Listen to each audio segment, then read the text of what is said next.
సకల దేవతా స్వరూపుడు శ్రీ షిరిడి సాయినాథ్ మహారాజ్ గారి పాదార విందాలకు శిరస్సు ఉంచి నమస్కరించుకుంటూ, మూలే శాస్త్రి పూర్వాచార పరాయణుడైనటువంటి బ్రాహ్మణుడు, నాసిక్ నివాసి.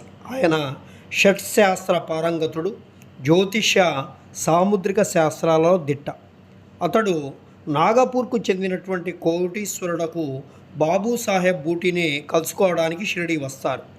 బూటీని చూచిన పిదప బాబా దర్శనానికై మసీదుకు వెళ్తాడు. బాబా తన డబ్బుతో మామిడి పండ్లను, కొన్ని ఫలాల వస్తువులను కొని మసీదులో ఉన్న వారందరికీ పంచిపెడుతూ ఉంటాడు. మామిడి పండును బాబా యొక్క చిత్రమైనటువంటి విధంగా అన్ని వైపులా నొక్కేవారు. తినేవారు ఆ పండును నోట్లో పెట్టుకొని చప్పరించగానే రసమంతయు నోట్లోకి పోయి తొక్క టెంక మిలేటట్లు ఉండేవి. అరటి పండ్లు కూడా